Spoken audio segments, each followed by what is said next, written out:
ሰላም ጤና ይስጥልን የተወደዳችሁ ተመልካቾቻችን እንደምን አላችሁልን እንዴት ሰነበታችሁ እነሆ ከረጅም ጊዜ ቆይታ በኋላ ዛሬ ዳግም ተገናኝተናል በስተመጨረሻ ረጅም ጊዜ ከረጅም ጊዜ 3 ወር ምናምን አለ 3 ወር ዩቲዩብ ገጻችንን ወደ ኋላ መለስ ብዬ ተመልክቼው ነበር የመጨረሻውን ቪዲዮ የጫነው ሜይ 6 ነው ከዛ ሜይ 6 ጁን ጁላይ ኦገስት 3 ወር በላይ ከ3 ወር በላይ ቆይተናል የጠፋንበትን ሚስጥር ዛሬ እንነግራችኋለን በርካታ ተመልካቾቻችን በዩቲዩብ ገጻችን ላይ እንግዲህ በኮሜንት ሴክሽን ምን ሆናችሁ ጠፋችሁ እያላችሁ ነበር ከዛ በተጨማሪ ደግሞ በቴሜቴ የሶሻል ሚዲያ ኢንስታግራም እኔም ኢንስታግራም ነበር ለስሙ ግን ብዙ ስለማልጠቀም ማንንም ትዝ ያለውም ሰው የለም እና የጠየቁን ነበር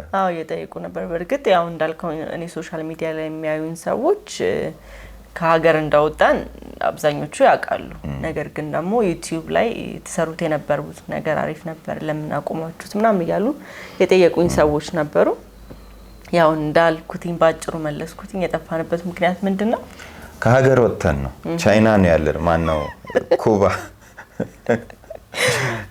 ዱባይ አምጡልኝማ ኢትዮጵያ ነው ያለነው አዲስ አበባ ተመልሰናል እንግዲህ ረጅም ጊዜ በተለይ አንቺ ከ2 አመት በላይ እኔ በመሃል መጥቼ ነበር ፎቶና ጨዋታ ቀረጻ ለማካሄድ መጥቼ ነው ተመልሼ ሄድኩት እኔ ደግሞ ከ1 አመት በኋላ ነው የተመለስኩት ስለዚህ በርካታ አዳዲስ ነገሮች አሉ እዚህ አዲስ አበባ ላይ አሁን እኮ እንደ ድሮ አይደለም like ወጣ ብለህ ስትመለስ ራሱ በሳምንት ወይ በወር በትንሹ ሳናካብደው በወር ልዩነት ውስጥ ብዙ ለውጥ ለታዩበት የምትችሉበት ጊዜ ሆኗል አሁን በተለይ ገንዘቧ ጉዳይ እንደ ስማውናለች ብርዬ ብር እያለች ነው ብዙ ነገሮች ትናንት በገዛችሁበት ዋጋ በማግስቱ ላታገኙ ትችላላችሁ በጣም በፍጥነት ነው እየሄደ ያለው እና ምን ለማለት ነው ብር ካላችሁ ላኩልን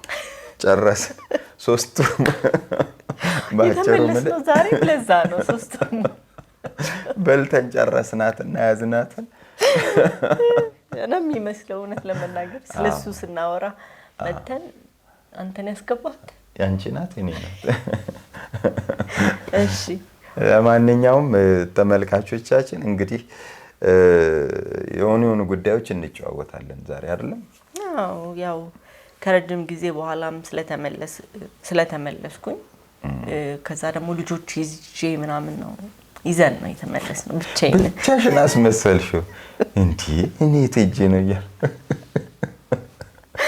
ይምታታብኛል አንዳንዴ እሺ እንደዛ ስለሆነ ብቻ ይዘን ስለተመለስን የተለዩ አዳዲስ ነገሮች አሉና ስለነሱም ጸጥ ብለን እናውራ የጠፋንበትን ምክንያት ኦሬዲ ስለተናገርን ምን ያደረግን ቆየን ምን የተለየ ነገር አየን ምን ደስ የሚል ነገር ነበር በጣም በርካታ ነገሮች ነበሩ በህይወታችን ውስጥ እንግዲህ የመጨረሻ የነበርንበት ከተማ ዳላስ ነው ዳላስ በነበርንበት ወቅት የነበሩ አስቸጋሪ ጉዳዮችን በተለያዩ ቪዲዮዎች ገልጸንላችሁ ነበር አስደሳች ጊዜ የሚባል አይደለም በተለይ ለኔ ከስራውም ጋር በተያያዘ ብዙ መስራት መፈልጋቸው ጉዳዮች ነበሩ ስለዚህ እዛ በመቀመጥ ውስጥ እንግዲህ ምክንያታችንን ተናግረን በነገራችን ላይ በየመንገዱ ነው ሰው ያስቆመ የሚጠይቀኝ እንዴት ሆነ ልጃችሁ እንዴት ሆነ ልጃችሁ ምክንያቱም አንድ ቪዲዮ ላይ ከአሜሪካ መውጣት ያልቻልንበት ምክንያት በልጃችን እግሩ ላይ በደረሰ አክሲደንት ምክንያት ነው ብለን ነበርና ሰርጀሪውንም ጉዳይ ምናምን ትንሽ ተቃቅሰን ስለነበረ ይሄ ሁሉ ሰው አይቶታል ወይ እስከል ድረስ ዩቲዩብን በየመንገዱ ብዙ ሰው ይጠይቀኛልና በነገራችን ላይ በጣም ደና ነው በጣም ደና እንደውም እዚህ የከዝኖቹን ነው የሚባለው አይደል የወንድሜ ልጆች የእህቴ ልጆች ጋር አብሮ ሲዘል ነው የሚውለው እንኳን እግሩን የታመመ ሊመስል ምንም አይመስልም ያ ኦሬዲ ብሬስ ስለሚያረግ እግሩ ላይ ሰፖርት የሚያረጋው ነገር ስላለ ነው እንጂ የሆነ ዩኒክ ወይም ደግሞ ያመመው የሚመስለው ከዛ ውጪ ህመም የለው በጣም ደና ነው አስባችሁ ተጨንቃችሁ ደጋግማችሁ ለጠየቃችሁን ሁሉ እግዚአብሔር ያክብርልን የምር እግዚአብሔር ያክብርልን። በየመንገዱ እያስቆማችሁ ስትጠይቁ ያለው ስሜት በጣም በጣም ደስ ይላል።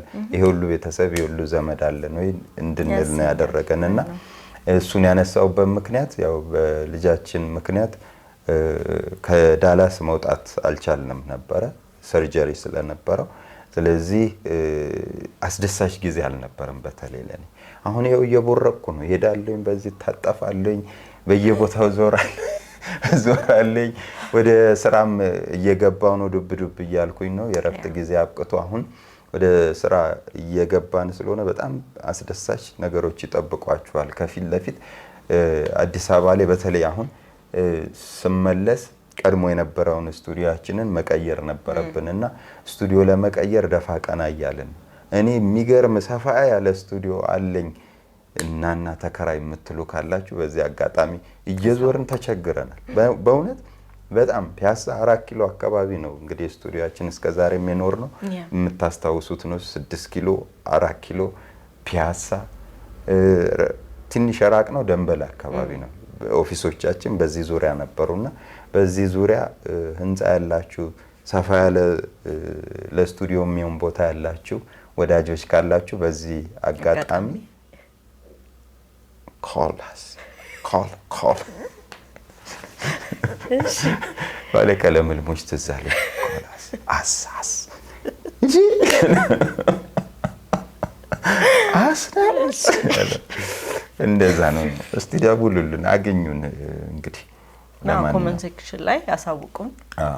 በዚህ ስልክ ማግኘት ትችላላችሁም ከሆነ ወይም ደግሞ ዲኤም አድርጉን ኢንስታግራም ላይ ወይ በኔ ወይ በሱ አካውንት ላይ ማሳወቅ ትችላላችሁ ለማለት ያክል ነው። ከዛ ውጪ የምንፈልገውን ነገር ብቻ መጠየቁን ስለ ገንዘብ አወራን። ገንዘብ እንግዲህ ቸግሮናል አልኩልን ብለን ጨረስን። አሁን ደግሞ ስቱዲዮ አተን አሬውነት እንዳይመስል አዩነት አስመሰልሽ አንቺ።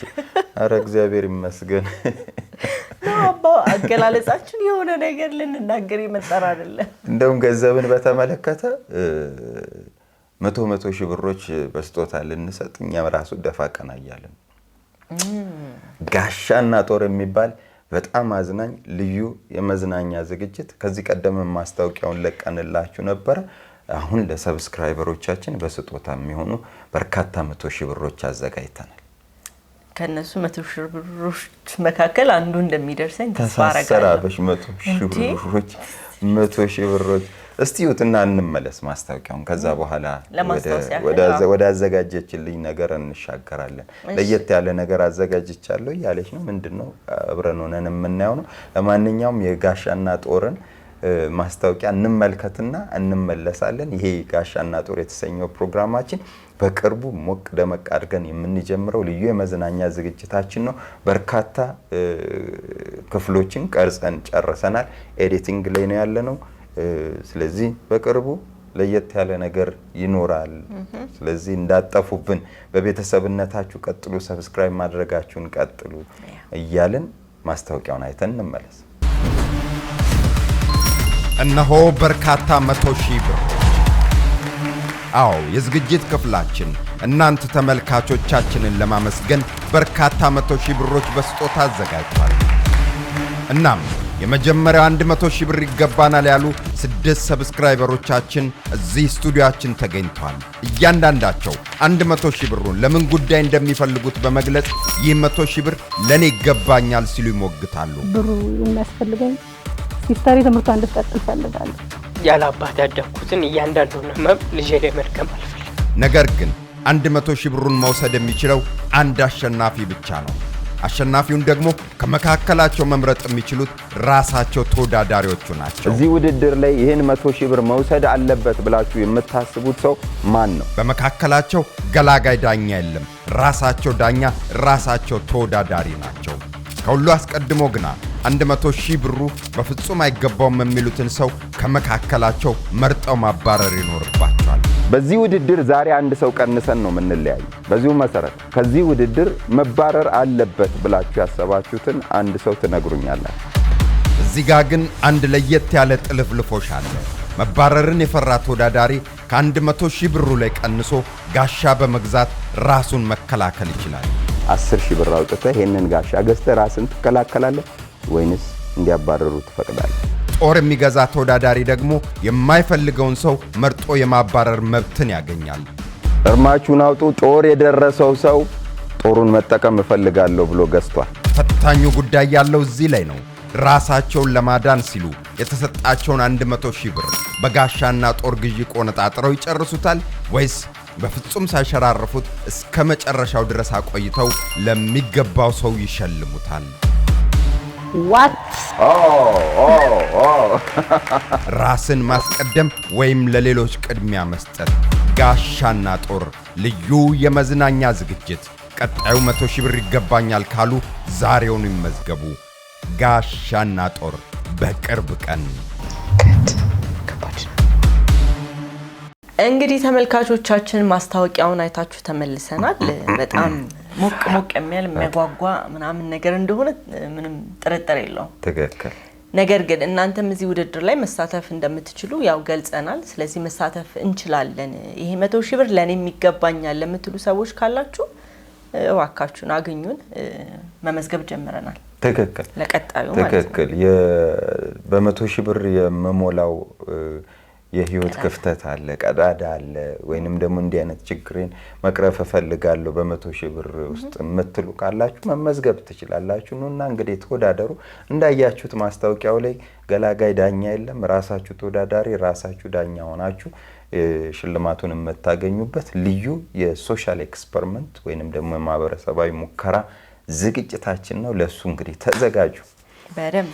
እሺ እኔ ምንም የተለየ ነገር አዘጋጅቼ አይደለም በርግጥ። ነገር ግን አሁን ያው ከውጭ ነው የመጣ ነው የሚባለው፣ ከውጭ ነው የመጣ ነው ከውጭ ሀገር እሺ ብቻ ከአሜሪካ ከሀገር ውጭ ስንመጣ አንድ እንደዚህ እንደፈረደብኝ ቲክቶክ ላይ ስክሮል ሳረግ አንድ ልጅ የተናገረውን ነገር ሰማውኝና በቃ ትክክለኛ ሁሌኛ የምንለው አሜሪካም ያለው ሰው አዲስ አበባም ያለውም ሰው እኛም አሁን እዚህ ስንመጣ መጣ ነው ለምን መጣችሁ የሚላን ብዙ ሰው አለ። ወይ እንኳን መጣችሁ የሚል ሰው አለ። እሱን ስሜት የሚገልጽ አንድ ልጅ ያለውን ነገር ነበረ ላሰማህና ከዛ በኋላ የተሰማን ነገር እንድትነግረኝ ስለፈለኩ ነው። እሺ አሮና የሚባል ወንድማችን እዚህ ቪዲዮ ላይ የተናገረው ንግግር የውስጤን ስለተናገረው እሱ ያለውን ነገር ቃል በቃል ሀሳቡ እሱ ነው ያለውን ነገር እደግመዋለሁ። ቅር ይላል አሮና አይደል? እቀጥላለሁ። ኮስተር ውጭ ሀገር የሚኖር ሰው ራስ ላይ እንደው ምሳሌ ልስጥ። እኔ ወደ ሀገሬ ቤት መኪና ገዝቼ መግባት ፈልጋለሁ ብዙ በቀን ማስበው ሀሳብ እዚህ ሰዎችን ማደነቁርበት ሀሳብ ነው። ኢትዮጵያ ያለ ሰው ደግሞ ቤት መኪናን ሸጬ በአንዱ ሀገር ብንልበል ኢትዮጵያ ውስጥ ምን የሚያስኖር ነገር አለ ይላል። ሁለቱም ትክክል ነው። ውጭ ሀገር የሚኖረው ወደ ሀገሩ መግባት ይፈልጋል። ኢትዮጵያ ያለውም ኢትዮጵያ ምን የሚያስኖር ነገር አለ በአንዱ ሀገር በቃ ብን የሚያስፈል ነገር ነው ያለው ይላል። አሁን ጥያቄው እንዴት እንሆን ነው? ውጭ ሀገር ወደ ሀገሩ ይግባ ወይስ ሀገር ውስጥ ያለው ከሀገሩ ይውጣ? እንዴት ወይ መንገድ ላይ የሆነ ሀገር ይገናኝ? በጣም እኮ ግራ ገባኝ።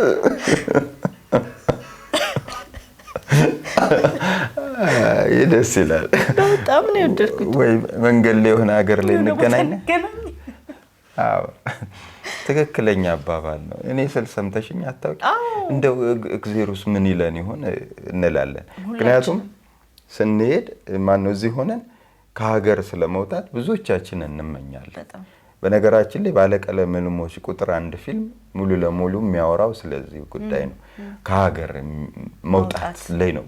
ወጣቶቹ ከሀገር በወጣው አይላባ አሜሪካ ትላለች ህይወቴ ነፍሷን ይማርና ህይወቴ የምትተውናት ካራክተርና ብዙዎቻችን መሄድ እንፈልጋለን።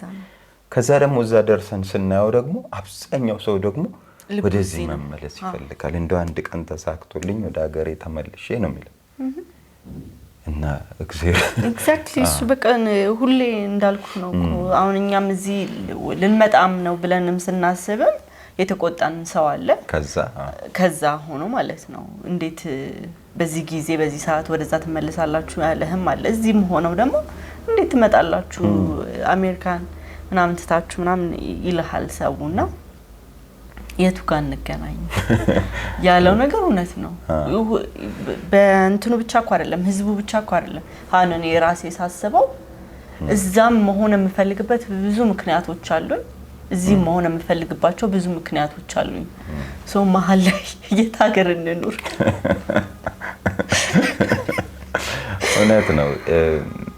እኔ ደግሞ እዚህ ሙያ ውስጥ ሆኜ የኪነ ጥበብ ሙያ ውስጥ ሆኜ ሳስበውና ብዙ የኪነ ጥበብ ሙያተኛ ወዳጆችን እዛም ሀገር ሳገኝ እዚህም ያሉት ጋር ስንወያይ ከሀገር ወጥቶ መኖር በጣም ከባድ ነው የሚሆነው፣ በተለይ በምትወጂው ሙያ መስራት ስለማይቻል ማለት ነው። በስራም አንፃር ብቻ አይመስለኝም። ምክንያቱም አሁን አንተ ያው ስራውን ብለን አንዱን መዘናወጣን እንጂ ከስራውም ውጪ በጣም የሚናፈቅ ጊዜ ነበረ። ሲሊቲንግ የምትላቸው ነገሮች አሉ አይደል? አሁን ወጥቶ ከጓደኛ ጋር ሆነ የሆነች ካፌ ላይ ቁጭ ብሎ ማኪያቶ ምናምን እየጠጣ መንገዱን እያየ ምናምን ማውራት መጫወት ብለ ስታወራ ስታስብ ምናምን ነገር አስታውሳለሁ። እዛ ሆነን በቃ በጣም ተራ ብለህ የምትለው ጉዳይ ባሪች ምን እንደናፈቀኝ ታውቂያለሽ እላለሁ። አንድ ቀን እነሳን ስትል ትልቅ ነገር ያወራል ተብሎ ሲጠበቅ ከጓደኞቼ ጋር ቁጭ ብሎ ካፌ ላይ ሻይ እየጠጡ ማውራት እላለሁ ብዙ ጊዜ። እሱም ይናፍቃል። እሱ ነገር በቃ የሆነ ትንሽ የምትለው ነገር ነው ህይወትን የሚሞላው። በተለይ እዛ ስንሆን ምናምን የሚናፍቁ ነገሮች ቁም ነገር የማይባሉ የሚመስሉ ነገር ግን ደግሞ በህይወታችን ላይ በጣም ሰፊውን ቦታ የያዙ ብዬ የማስባቸው እነሱ ነገሮች ናቸው። ትንንሾቹ ናቸው ሲደራረቡ ብዙ ክፍተት እየመጡ ወይም ደግሞ እየጎደልን እየራቀን ብቸኝነት ብዙ ነገር የሚሰማን በእነሱ በትንንሾቹ ጉዳዮች ይመስለኛል። ከዋናው ከስራውም ውጪ እንዳልከው ማለት ነው። ምክንያቱም ያው ስፔሲፊክሊ የእናንተ ሙያ ከሀገራችሁ ወጥቶ ለመስራት ትንሽ ይከብዳል እንጂ የተለያዩ ሙያ ያላቸው የተለያየ ሀገር ሊሰሩ የሚችሉ ሰዎች አሉ፣ በፕሮፌሽንም በምንም አኳያ ማለት ነው። ግን እነዚህ ነገሮች የሚሞሉባቸው መስመሮች ግን ከሀገር ውጪ ላይሆን ይችላል። ስራ የትም ልታገኝ ትችል ይሆናል። ነገር ግን I don't know ጀጅ ማድረግ ይከብዳል። ይሄ ነው ትክክል ያ ነው መጥፎ ማለትም ይከብዳል። እስቲ እናንተ በኮሜንት ሴክሽን ስር አስተያየቶቻችሁን አድርሱን። ከሀገር ወጣችሁ ያላችሁ ከሀገር በመውጣታችሁ ምን ጎደለባችሁ? ምንስ አተረፋችሁ? ንገሩን። አገር ውስጥ ያለም ደግሞ ወደ ውጭ ሀገር የሚመኝ በርካታ ተመልካች አለንና በአገር ውስጥ በመቆየታችሁ ምን ጎደለ ወይም ደግሞ ምን አተረፋችሁ የሚለውን አስተያየቶቻችሁን ስጡን። እኛ ለዛሬው እንግዲህ ለእናንተ ለቤተሰቦቻችንን የቤተሰባችንን ሁኔታ ነው የነገርናችሁ። ለጊዜው አሁን ያለነው አዲስ አበባ ከተማ ላይ ነው። ስራ ለመጀመር ደፋ ቀና እያልን ነው። እስካሁን ዘና ፈታ እያልን ነበር። የዞርን ከወዳጅ ከዘመድ ጋር ጥሩ ጊዜ እያሳለፍን ነበር። አሁን እንግዲህ ወገባችንን ሸብ አድርገን ወደ ስራ እየተመለስን ነው። በዚህ አጋጣሚ ቅድም ያልኳት ቀልድ እንዳትመስላችሁ። ህንጻ ያላችሁ ሰዎች ወይም የምታውቁ ካላችሁ ለኦፊስ የሚሆን ቦታ ወይም ደግሞ ለኛ ለፕሮዳክሽን የሚመች ስቱዲዮ ያላችሁ ሰዎች ካላችሁ አገኙን እስኪ። ደስ ብሎን ቤታችሁን ጎብኝተን እንከራያለን ከፍለን ሆጭ ስፖንሰር አይደለም ነው ማለት ስፖንሰር አይደለም። ስፖንሰር እየፈለግን እንዳይመስል ቦታ ነው ያጣው። ለማንኛውም ለዛሬ ያልነውን በዚሁ እንፈጽም አይሻል? ያው መተናል አለን ለማለት ያህል ነው እንጂ የተለየ የምናወራችሁ ጉዳይ ኖሮ አይደለም ዛሬ መጣ ነው። ነገር ግን እንደተባለ ነገ ዛሬ እየተባለ 3 ወር አለፈና 3 ወር አለፈ። እስቲ ብቅ እንበል። ብቅ ካልን ቀጣዩን ስራ መስራት መንቀሳቀስ እንችላለን በሚል ሐሳብ ነው ዛሬ መጣ ነው። እንግዲህ እንደሁሉ ጊዜው ላይክ፣ ኮሜንት እንዲሁም ደግሞ ሰብስክራይብ ማድረጋችሁን እንዳትረሱ እንላለን። እንግዲህ ስለ ቤተሰባችን በተለይም ደግሞ ስለ ልጃችን ጤና ተጨንቃችሁ በየመንገዱ እያስቆማችሁ የምትጠይቁን እዚህ አዲስ አበባ ላይ ያገኘናችሁ ወዳጆቻችን ደግሞ በሶሻል ሚዲያዎቻችን በመልእክት ስትጠይቁን የነበራችሁ ከሀገር ውጭም ያላችሁ ወዳጆቻችን ሁላችሁንም እግዚአብሔር ያክብርልን፣ እግዚአብሔር አብዝቶ ይባርክልን እንላለን። ለማንኛውም በጣም ደህና ነን፣ በጣም ደስተኛ ሆነን አሁን ወደ ስራ እየተመለስን ነው። የጠፋንበት ብቸኛው ምክንያት በቃ ለራሳችን ጊዜ ሰጥተን ደግሞ እዚህ አዲስ አበባ ላይ የጎደሉብንን ነገሮች እየሞላላን ነበረ። እሱን ጨርሰናል። አሁን ወደ ስራ ተብላ ታናሽ ወንድሜ ደውሎ በቀደም ለታ ዳይ ወደ ስራ በቃ ምሎኛል። ወደ ስራ እየገባን ነው። ለማንኛውም እንግዲህ አብራችሁን በቤተሰብነታችሁ ዝለቁ። ቀደም ሲል በማስታወቂያ ላይ የተመለከታችሁትን አዲሱን ልዩ የመዝናኛ ዝግጅታችንን በቅርብ ቀን ጠብቁ። ከዛም ውጪ ደግሞ ሌሎች ፕሮዳክሽኖችንም ይዘን ለመምጣት ፕሮፖዛል ጨርሰን እየተንደፋደፍን እንገኛለን። ስለዚህ አሁንም አትጥፉ። እኛ ነን የጠፋ ነው። ከቤተሰብነታችሁ አትጉደሉብን። በሰላም በጤና አብራችሁን ኑሩልን። አሜን። እንደ ምርቃትም ይሁን መሰናበቻም ነው። ሁልጊዜም እንደምንለው ታዲያ የምንወዳቸው ፍቅራችንን ሳንገልጽላቸው ያስቀየምናቸውን ይቅርታ ሳንጠይቃቸው በጎ ያደረጉልንን ደጋግ ወዳጆቻችንን ሳናመሰግናቸው እች ቀን አትለፍ። በፍጹም እና በጸጋ ጸጋውን ያብዛላችሁ። ባባይ